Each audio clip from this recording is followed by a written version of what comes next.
Jake Morrison wiped sweat from his face as he looked at the dead world below. His small ship moved slowly through the thick, poisonous air above Kepler 442b. The planet looked like hell. Red dust storms swept across empty cities.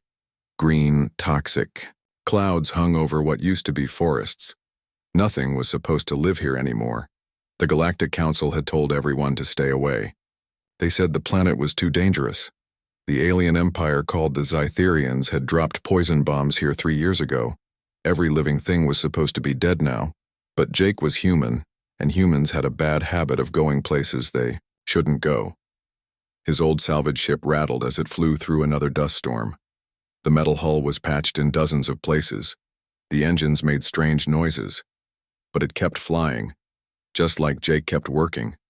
He needed money, and dead planets sometimes had valuable things left behind. Jake's scanner beeped. He looked at the green screen and frowned.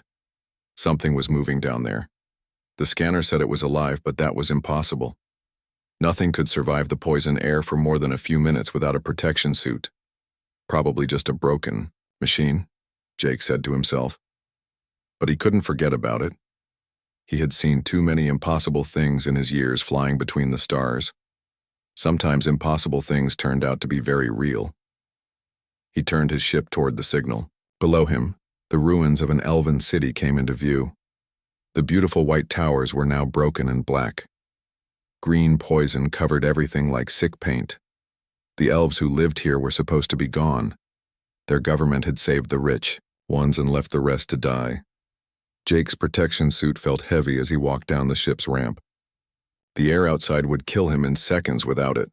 His boots crunched on glass and bones as he followed his scanner toward the life signal. The sound made him feel sick, but he kept walking. The signal led him to a pile of broken stone that used to be a temple. Jake could see elven writing carved into the walls, but the poison had made it hard to read. His scanner showed the life signal was coming from underneath the rubble.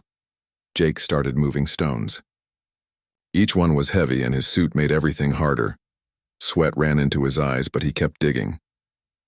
After an hour, he saw something that made him stop breathing. A hand. Small and pale, with long fingers. It was moving slightly. Jake dug faster. More stones, more dust. Then he saw her face. She was an elf, and she was barely alive. Her silver hair was dirty and tangled. Her skin was pale as moonlight, but covered with cuts and bruises. Her clothes were torn rags, but her eyes were open, and they were the brightest green Jake had ever seen. Those eyes looked at him with surprise and fear. Her lips moved, trying to speak. Jake couldn't hear her through his helmet, so he knelt down and touched his helmet to hers. Their communication systems connected. Human? Her voice was weak but clear. She spoke with the musical accent that all elves had. You are human? Yeah, Jake said. Don't try to talk. I'm going to get you out of here. No. She grabbed his arm with surprising strength. Too dangerous. The machines, they hunt. They kill anything that moves. As if her words had magic power, Jake heard a sound that made his blood turn cold. A high buzzing noise getting closer. He looked up and saw 3 metal shapes flying toward them. They were Zytherian hunter drones, left behind to kill anything that survived the poison. Can you walk? Jake asked. The elf tried to sit up and fell back down. Cannot. Too weak. The drones were getting closer. Jake could see their red scanning lights sweeping across the ruins. In a few minutes, they would find them both. Jake looked at the elf girl and made a choice that surprised even him. He picked her up. She weighed almost nothing, like a bird made of bones and air. Her head fell against his shoulder, and he could feel how hot her skin was through their suits. She was dying of poison, but somehow still fighting to live. What is your name? Jake asked as he ran toward his ship. Lyra, she whispered. Lyra Night Whisper. I was a captain. I stayed to fight when others ran away. Well, Captain Night Whisper, today you're going to live. The drones spotted them. Red laser beams cut through the air near Jake's head. He zigzagged between broken walls, carrying Lyra as gently as he could while running for his life. His ship was still too far away. A laser beam hit the ground next to his foot, melting stone into glass. Jake dove behind a fallen wall just as 3 more beams cut through the air where he had been standing.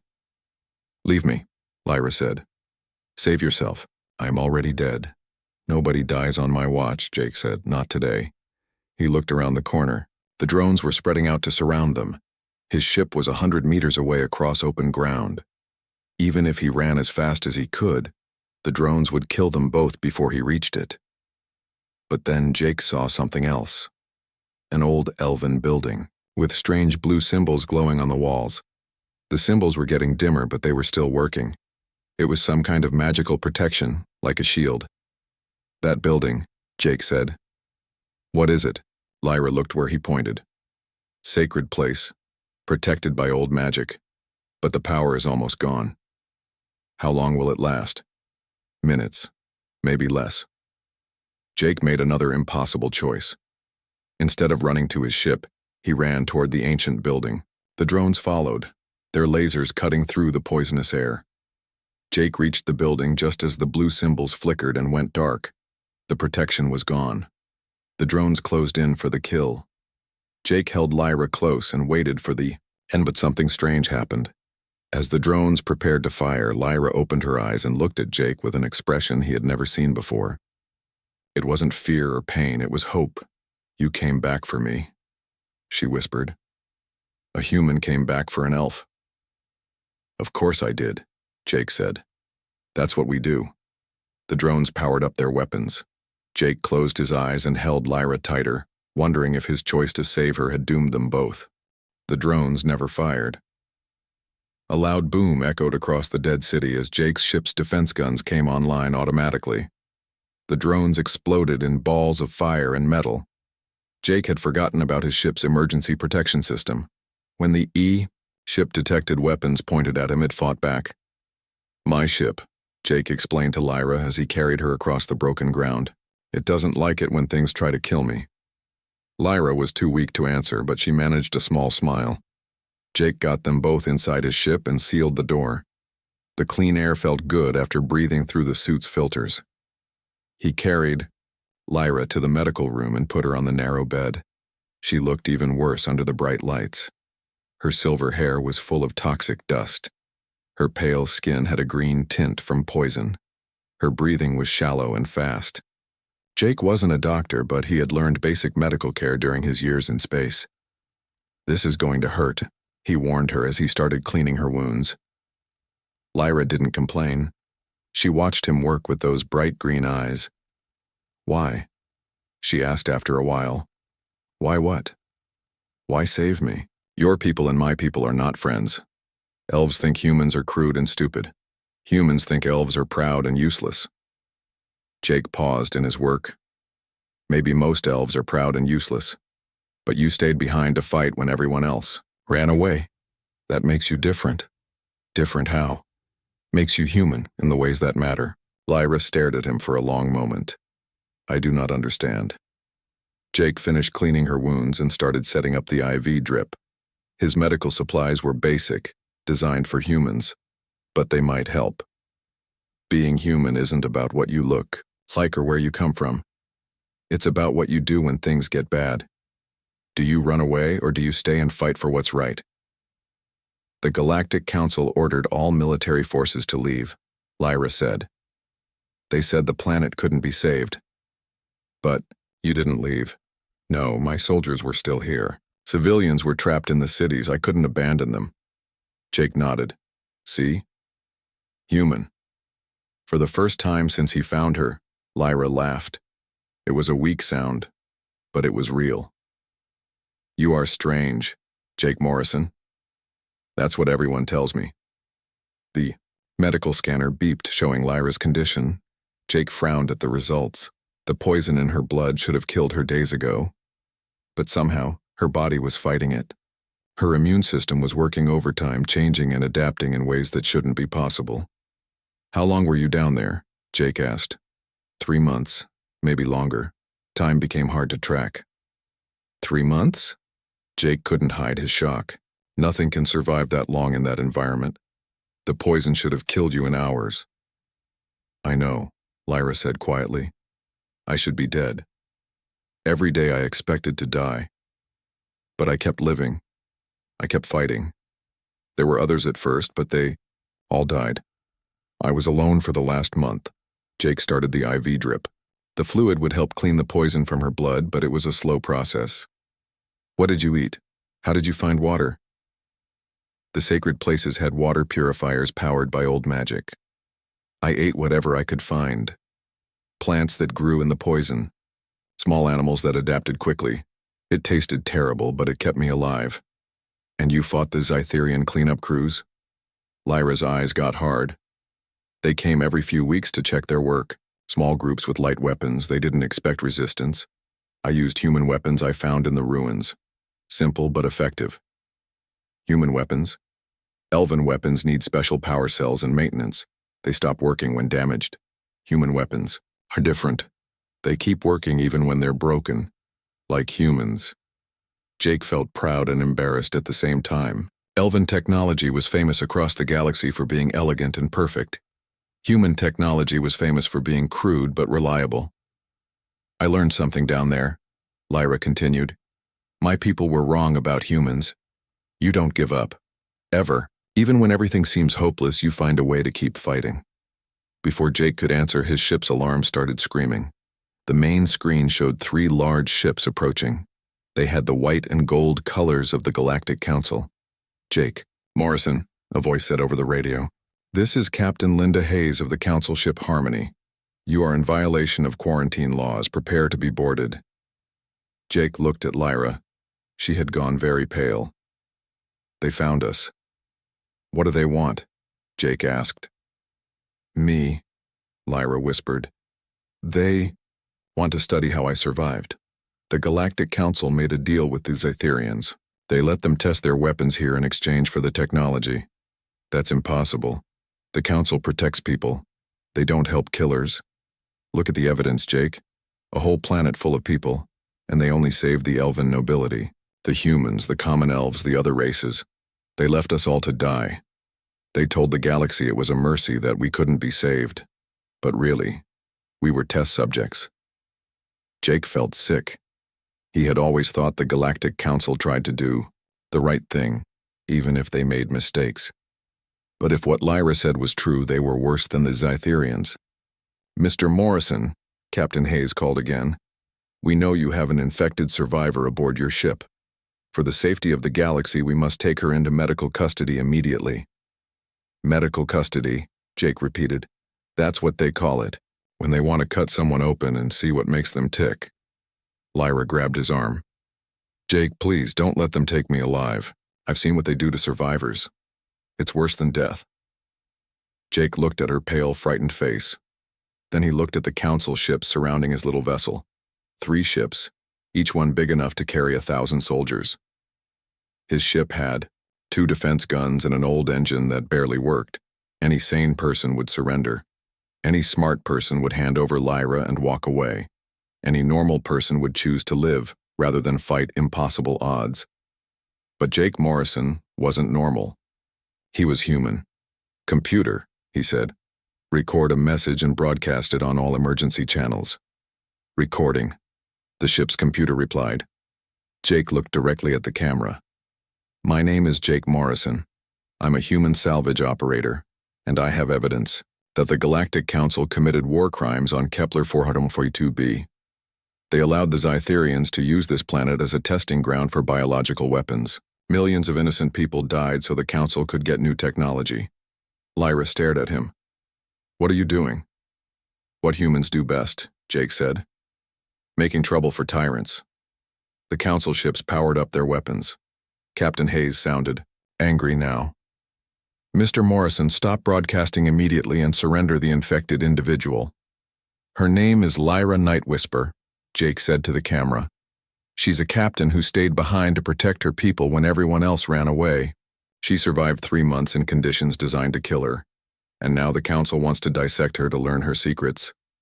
Jake, Lyra whispered, they'll kill us both. Maybe, Jake said, but first they'll have to catch us. He grabbed the flight controls and dove toward the planet's surface. The Council ships followed, their weapons charging for the kill. Jake's ship shook as laser beams cut through the air around them. He flew straight into a massive poison storm, using the thick clouds to hide from the Council ships. The toxic winds battered his small vessel, but the bigger ships had trouble, following him into the worst of it. "You're insane," Lyra said, holding on to her medical bed as the ship bounced through the storm. "That's what my ex-wife used to say," Jake replied, fighting the controls. Turns out she was right. His distress message was already spreading across the galaxy's communication networks. Jake had sent it on every emergency channel he could find. Within an hour, human ships started responding. The first to arrive was the cargo hauler Lucky Strike, captained by a woman named Amy Carter. She was an old friend of Jake's from their days in the merchant fleet. "Jake, you crazy fool," her voice crackled over the radio. "What have you gotten yourself into this time?" "Nothing I can't handle," Jake said as another laser beam missed his, ship by inches. "Sure looks like it. I've got 6 more human ships coming in behind me. Word is spreading fast about what you found down there." More ships kept arriving. Salvage crews, merchant vessels, even a few military deserters who didn't like the Council's new policies. They came from all over the sector, drawn by Jake's message and the promise of a fight against tyranny. Lyra watched the scanner in amazement. "They're all human?" "Mostly," Jake said. "Humans have a bad habit of helping each other even when it's stupid. But I'm not human. Why would they risk their lives for me?" Jake smiled. "Because you fought when others ran. Because you protected the weak when the strong abandoned them. That makes you one of us, no matter what species you started as." Captain Hayes was getting desperate. Her 3 ships were now surrounded by 20 human vessels, and more kept arriving. Most of them were small and lightly armed, but together they posed a real threat. "All human vessels," Hayes broadcast. "You are interfering with official Council business. Withdraw immediately or face the consequences." The response came from Amy Carter. "Council ship Harmony, this is the Lucky Strike. We're not interfering with business. We're stopping a war crime. Big difference." "War crime, don't be ridiculous. We're conducting a medical evacuation." "Funny kind of medical evacuation," another voice said. This was Tom Bradley, captain of the mining ship Iron Mountain. "Usually doctors don't bring battle cruisers to pick up patients." Jake used the confusion to land his ship near the ruins of Lyra's old command post. She was strong enough to walk now, though she still needed his help. Together they made their way through the toxic wasteland toward a hidden bunker she had used during her months of fighting. "My people kept records here," Lyra explained as they climbed down into the underground shelter. Evidence of what really happened during the attack. The bunker was small but well hidden. Lyra had done a good job of concealing it from Zetherian patrols. Inside, Jake found stacks of data crystals, recording equipment, and detailed maps of the planet's condition before and after the attack. "Look at this," Lyra said, activating a hologram projector. The image showed Kepler 442b as it used to be. Green forests, blue oceans, and beautiful cities. Then the image changed, showing the same planet after the Zetherian attack. But something was wrong with the after picture. Jake studied it carefully, comparing it to what he had seen outside. "This doesn't match," he said. "The damage patterns are wrong. This looks like controlled destruction, not random bombing." Lyra nodded grimly. The Scytherians didn't just drop poison bombs. They were very careful about what they destroyed and what they left alone. They wanted to test how their weapons affected different environments. They turned the whole planet into a laboratory, and my people were the test subjects. Along with the humans, the Dralith, the Corvin, everyone the Council considered expendable. Jake felt anger burning in his chest. "What about the evidence? Do you have proof of Council involvement?" Lyra activated another hologram. This one showed communication records between Council officials and Zetherian commanders. The messages were in diplomatic language, but the meaning was clear. The Council had given permission for the research project in exchange for biological weapons technology. "We need to get this information out," Jake said. "If people see this, the Council will deny it," Lyra said. "They'll say the records are fake, that I'm lying to save myself." "Maybe, but humans are stubborn about the truth." Once we know something is real, we don't let it go. Above them, the battle was intensifying. Council reinforcements had arrived. 6 more ships, including a heavy cruiser. But the human fleet had grown too. Word of Jake's discovery was spreading through human space faster than the Council could stop it. Admiral Kate Foster arrived in the battleship New Texas, the most powerful human ship in the sector. Her voice boomed across all communication channels. Council forces, this is Admiral Foster of the Human Colonial Defense Force. You are hereby ordered to withdraw from this system immediately. Admiral Foster, Captain Hayes replied, you have no authority here. This is a Council operation in Council space. Wrong on both counts, Foster said coldly. This planet was legally colonized by humans before the Council claimed it. And as of 1 hour ago, the Human Colonial Assembly has declared independence from the Galactic Council. This is now human space, and you're trespassing. Jake whistled softly. They actually did it. They left the Council. Lyra stared at him. Your entire species just declared independence because of one elf they've never met? Don't sound so surprised. Humans don't like bullies, and we really don't like being told what to do. The scanner showed Zetherian ships approaching from the edge of the system. They had been monitoring Council communications and knew their secret was about to be exposed. If they could destroy the evidence and kill the witnesses, they could still cover up their crimes. We've got bigger problems, Jake said, pointing at the scanner. Zetherian battle group incoming fast. Lyra went pale. They're not just coming to clean up evidence. Look at the ship types. Those are colony ships. They're coming to claim the planet. Jake studied the scanner readings. She was right. The Zetherian fleet included dozens of transport vessels full of colonists. This wasn't a cleanup operation. It was an invasion.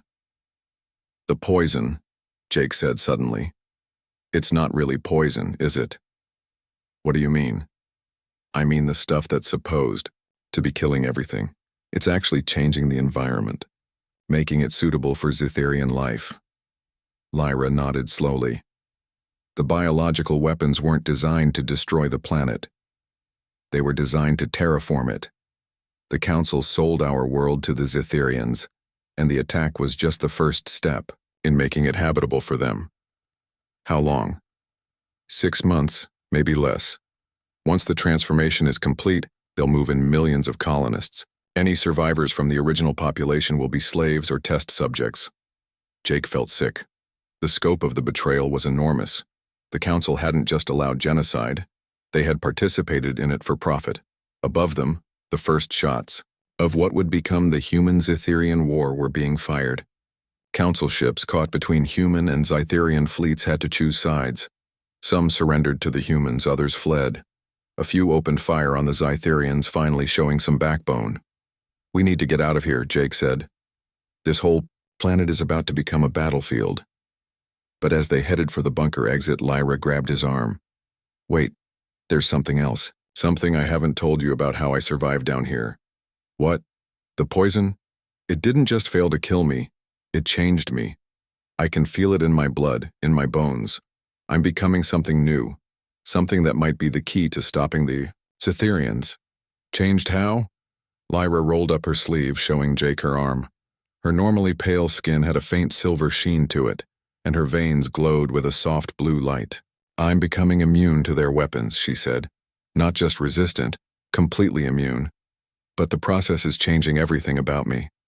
Soon, I won't be Elven anymore. I won't be anything anyone recognizes. Jake looked at her glowing veins and felt a chill. How long do you have? Days, maybe weeks. The change is accelerating. Then we better make them count. Above them, explosions shook the ground as the three-way battle raged across the poisoned sky. Jake and Lyra climbed toward the surface, carrying evidence that could change the course of galactic history. But time was running out, and the price of victory might be higher than either of them could pay. The evidence changed everything. Within days of Jake's broadcast, human colonies across 3 star systems declared independence from the Galactic Council. The proof of Council betrayal spread like wildfire through human space, carried by merchant ships, smugglers, and military deserters who refused to serve a corrupt government. Admiral Kate Foster's fleet grew larger every day as human ships arrived from across the galaxy. Military vessels, cargo haulers, even passenger liners converted into makeshift warships, all flying to Kepler 442b to join the fight against tyranny. But the Zetherians struck back hard. Their massive fleet didn't just target the rebel forces around the dead planet. They launched coordinated attacks on human colonies throughout the sector, trying to crush the rebellion before it could spread. Jake watched the reports coming in from his ship's communication center, his heart breaking with each update. New Titar, Montana, his home planet, was under siege. The orbital defense platforms were gone. The cities were burning. Millions of humans were dying while he sat in the ruins of an alien world. "I should be there," he said, staring at the images of destruction. "I should be fighting for my people." Lyra sat beside him in the medical bay. The strange changes in her body were getting worse. The silver sheen on her skin was spreading, and her eyes now glowed with the same blue light as her veins. She looked beautiful and terrible at the same time. "Your people are fighting because of what we discovered here," she said softly. "You started this war by saving one elf. Now millions of humans are willing to die for the truth. And millions are dying because of choices I made." "No," Lyra said firmly. "They're dying because the Council and the Zetherians decided to commit genocide for profit. You just exposed the truth. The war was always coming. You gave humanity a chance to fight it on their own terms." Jake wanted to believe her, but the guilt was eating him alive. Every human death report felt like a personal failure. He had pulled one half-dead elf from a wasteland, and now entire worlds were burning. The door to the medical bay opened, and Admiral Foster walked in. She was a tall, stern woman with gray hair and scars from old battles. Her uniform was crisp despite the chaos around them. "Captain Morrison," she said, "I need to speak with both of you." "Admiral," Jake said, standing up. "How bad is it out there?" "Bad," Foster admitted. "The Zetherians hit us harder than we expected. They've got ships we've never seen before, weapons we don't understand, but we're adapting. Humans always adapt." She turned to Lyra. "Captain Nightwhisper, I've read your reports about the biological weapons. Our scientists think they understand what's happening to you." "What's happening to me is irreversible," Lyra said. "I'm becoming something new, something that's neither elf nor human. Something that's immune to Zetherian bioweapons," Foster said. "Our tests show that your blood can neutralize their toxins. Your changed genetics might be the key to developing a defense against their biological warfare. You want to study me?" Lyra said. Her voice was calm, but Jake could see the fear in her glowing eyes. "I want to save humanity," Foster said bluntly. "And if that means asking you to undergo some tests, then yes. But I'm asking, not ordering. The choice is yours." Lyra looked at Jake. "What do you think?" Jake felt the weight of the decision. Lyra had already sacrificed so much. She had lost her home, her people, her very identity. Now they were asking her to risk whatever was left of her life for a species that wasn't even her own. "I think," Jake said slowly, "that the choice should be yours. But I also think that humans aren't the only ones worth saving. Every species in the galaxy is at risk if the Zetherians win this war. The tests might kill me," Lyra said. "They might," Foster agreed. "But doing nothing will definitely kill millions of others." Lyra closed her eyes for a moment. When she opened them, they were blazing with blue light. "I'll do it. But I have conditions." "Name them." "First, Jake stays with me during the testing. Second, if I die, you make sure everyone knows that an elf died trying to save humans. I want my people to know that some of us chose to fight instead of run." "Agreed," Foster said. "We'll start immediately." The next weeks were hell. Human colonies fell one by one to Zetherian attacks. The enemy's biological weapons turned entire planets into toxic wastelands, just like Kepler 442b. Billions of refugees fled through human space, looking for safe worlds that were becoming fewer every day. Meanwhile, Lyra underwent test after test in Admiral Foster's medical labs. Human scientists worked around the clock to understand her changed biology, trying to find a way to replicate her immunity to Zetherian toxins. Jake stayed by her side through it all. He watched her grow weaker as the tests took their toll, even as the changes in her body accelerated. She was becoming something beautiful and alien, but she was also dying. The transformation is burning through her life force, Dr. Amy Chen explained to Jake one evening.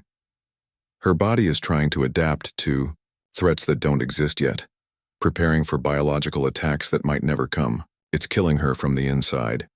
How long does she have? Days, maybe a week, but we're close to a breakthrough. Her genetic changes follow a pattern we can understand. If we can complete our analysis before she dies? Yes. Jake sat beside Lyra's bed holding her hand. Her skin felt hot, and the blue glow was getting brighter. She looked at him with eyes that were no longer quite elven, no longer quite human. Do you regret it, she asked, pulling a half-dead girl from a toxic wasteland? Never, Jake said. You're the best thing I ever found in that wasteland. Even if it started a war that's killing your people? Even then. Because it's the right war. Sometimes you have to fight for what's right even when the cost is terrible. Lyra smiled. You see? Human. What about you? Do you regret staying behind on your planet? No, she said. For the first time in my life, I fought for something bigger than elven pride or council politics. I fought for people who needed protection. That was worth everything. Even dying for humans who your people think are crude and stupid? Especially that, Lyra said, because it proves that species doesn't matter. What matters is choosing to protect the innocent, even when it costs you everything. The final breakthrough came 3 days later. Dr. Chen burst into the medical bay with excitement in her eyes. We did it, she said. We understand how Lyra's immunity works. We can create a vaccine, but what? Jake asked. We need her blood. All of it. The process will save millions of lives, but it will kill her instantly. Jake looked at Lyra. She was barely conscious now, her body glowing with an inner light that was consuming her from within. Lyra, he said softly. Did you hear that? Her eyes opened slowly. I heard. How many will it save? Everyone, Dr. Chen said. Every human world, every species that allies with us. The vaccine will make the Zetherian bioweapons useless. Good, Lyra whispered. Do it. Lyra, no, Jake said. There has to be another way. There isn't, she said. And even if there was, this is what I choose. I stayed behind to protect people. This is just protecting more people. She squeezed Jake's hand with what little strength she had left. Promise me something. Anything. When this is over, when the war is won, remember that it wasn't just humans who fought for freedom. It was everyone who chose to stand up to tyranny no matter what species they came from. I promise, Jake said, tears running down his face. And Jake? When they ask how a human salvage captain started a galactic war, tell them the truth. You pulled a half-dead girl from a wasteland, and she turned out to be worth fighting for. Dr. Chen prepared the extraction equipment while Jake held Lyra's hand. Outside, the battle for Kepler 442b raged on, but inside the medical bay, time seemed to stand still. Ready? Dr. Chen said quietly. Lyra looked at Jake one last time. Thank you, she said, for seeing something worth saving in a broken elf. Thank you, Jake replied, for showing me what humans could be. The extraction began. As Lyra's blood flowed into the processing equipment, her body grew dimmer and dimmer. The blue light faded from her veins, and the silver sheen left her skin. She looked young and peaceful, more like the elf she had been before the poison changed her. Jake, she whispered, so quietly he could barely hear her. I'm here. When they write the history books, make sure they spell my name right. And then she was gone. Jake sat in the silence, holding the hand of the most remarkable person he had ever known. Outside, the war continued. But in that moment, all that mattered was that Lyra Nightwhisper had chosen to save a galaxy that had never given her anything but pain. Dr. Chen worked quickly to process the blood into vaccine doses. Within hours, the first doses would be loaded onto ships and carried to every human world. The Zytherian bioweapons would become useless. The tide of war would finally turn. But the victory felt hollow to Jake. He had saved one elf from a wasteland, and she had saved everyone. The math seemed unfair somehow. The vaccine worked better than anyone had hoped. Within weeks of Lyra's sacrifice, human fleets were pushing back Zytherian forces across the galaxy. The alien bioweapons that had been so deadly before now had no effect on vaccinated humans. What should have been an easy conquest turned into a nightmare for the Zytherians. But the war was far from over. The Zytherians still had superior technology and larger fleets. They adapted quickly, switching from biological warfare to kinetic, weapons and energy bombardments. Human colonies continued to burn, and the death toll climbed into the billions. Jake threw himself into the fighting with desperate fury. He retrofitted his salvage ship with military weapons and joined Admiral Foster's fleet. Every Zytherian ship he destroyed was revenge for Lyra. Every human life he saved was a way to honor her memory. But revenge wasn't enough. The Zytherians were retreating, but they were also scorching entire worlds as they fell back. They would rather destroy everything than let humans have it. Whole star systems were being turned into graveyards. The turning point came when Jake proposed something that shocked even Admiral Foster. "You want to do what?" she asked, staring at him across the conference table on her flagship. "I want to go to the Zytherian home system and talk to them," Jake said. "Not to surrender, to negotiate." "Negotiate what?" "They're trying to wipe out humanity. They're trying to wipe us out because they think we're just another species they can conquer and control. They don't understand what makes humans different." Foster shook her head. "What makes humans different is that we don't give up. We fight to the last man." "No," Jake said. "What makes humans different is that we don't fight alone. Look around this ship, Admiral. How many species are serving in your crew now?" Foster paused. Jake was right. Over the months of war, aliens from dozens of species had joined the human fleet. Elves who had been abandoned by their own government. Draelith refugees whose worlds had been destroyed. Corvan traders who had lost everything to Zytherian attacks. They all flew under human command now, fighting for human ideals of freedom and protection. "The Zytherians think this is a war between them and us," Jake continued. "But it's not. It's a war between tyranny and freedom, between conquest and cooperation. If we can make them understand that, they might be willing to end this without destroying half the galaxy," Foster finished. "It's worth a try. The worst they can do is kill me. The worst they can do is capture you and torture you for information about our vaccine." Jake smiled grimly. "Then I better make sure they don't capture me." 3 days later, Jake piloted a small diplomatic ship toward the heart of Zytherian space. He carried no weapons, only a message that had been translated into every known language. The message was simple. "I am Jake Morrison, the human who found Lyra Nightwhisper. I come to speak for all species who choose freedom over slavery." The Zytherians could have destroyed his ship with a single shot. Instead, they escorted him to their homeworld, a massive planet covered in gleaming cities and orbital platforms. Jake had never seen anything so beautiful or so terrifying. He was brought before the Zytherian High Command in a chamber that looked like the inside of a living creature. The walls pulsed with organic light, and the air smelled of ozone and decay. The Zytherian leaders were tall insectoid beings with multiple arms and glowing compound eyes. "Human," one of them said in a voice like breaking glass. "You are the one who started this war." "I'm the one who exposed your war crimes," Jake replied. "You started the war when you decided to commit genocide for profit." "Genocide?" The Zytherian seemed genuinely confused. "We do not understand this concept. We reshape worlds to serve our needs. The previous inhabitants become part of our ecosystem or they adapt. This is natural selection." "Natural selection doesn't involve poison bombs and concentration camps. You speak of morality as if it has meaning beyond your own species. We are superior beings. It is our right to shape the galaxy as we see fit. Jake looked around the chamber at the assembled Scytherian leaders. They were powerful, intelligent, and completely convinced of their own righteousness. They genuinely believed that might made right, that superior technology justified any action. You want to know what I learned from Lyra Nightwhisper? Jake asked. The elf female who died to create your vaccine? She was an interesting specimen.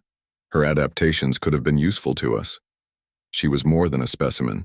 She was proof that strength isn't about what you can destroy. It's about what you're willing to protect. Meaningless philosophy. Is it? You've been fighting humans for months now. How's that working out for you?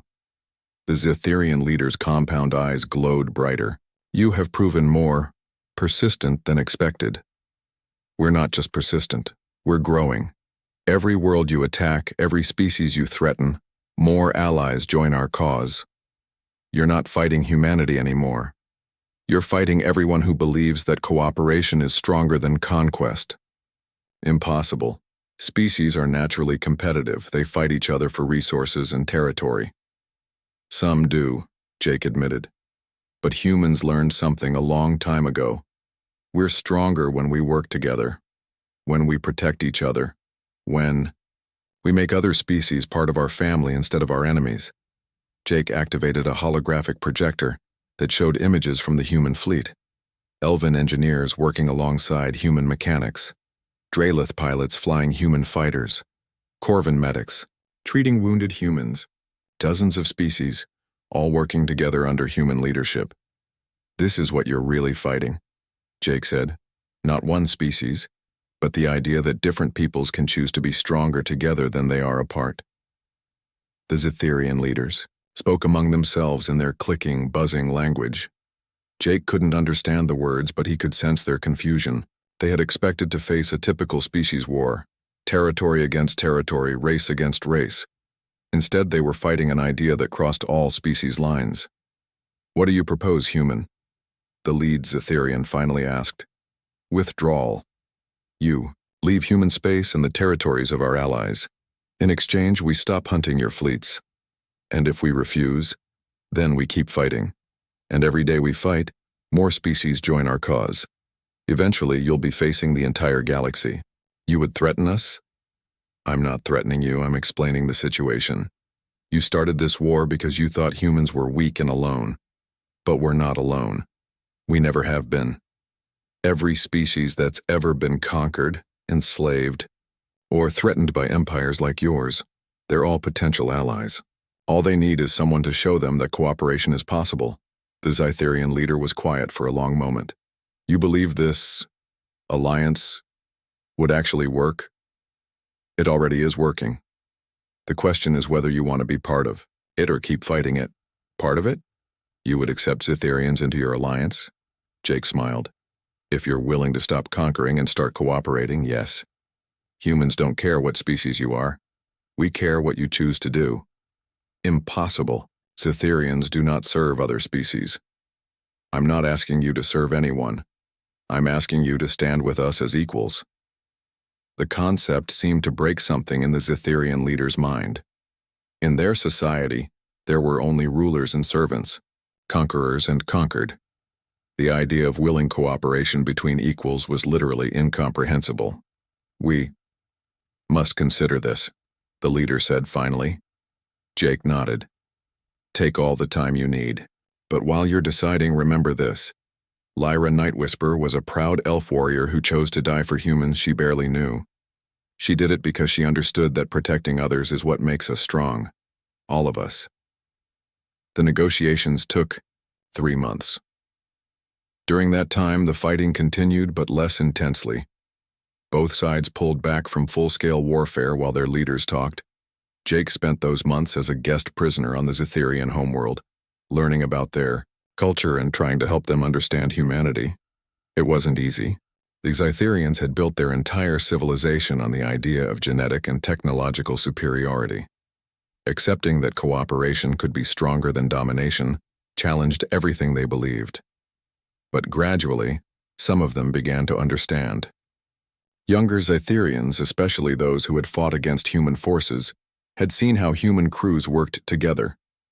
They had watched humans risk their lives for alien allies and sacrifice themselves for abstract principles like freedom and justice. The final agreement was signed on Kepler 442b, in the ruins of the elven city where Jake had first found Lyra. The planet was healing now, the toxic atmosphere slowly clearing as human terraforming teams worked to restore it. The Zetherian delegation was led by a younger commander named Zex Kithera, who had become fascinated by human military tactics. She signed the treaty with 4 of her 6 hands while Jake signed with his 2. "This is unprecedented," she said as the ceremony concluded. "Zytherians have never agreed to limit our expansion before. And humans have never formed an alliance with a species that tried to wipe them out," Jake replied. "I guess we're both doing unprecedented things." "The elders still do not understand why you fight for species that are not your own, because they become our own when we choose to protect them. That's what Lyra taught me. Family isn't about genetics or birthplace. It's about who you're willing to stand with when things get bad."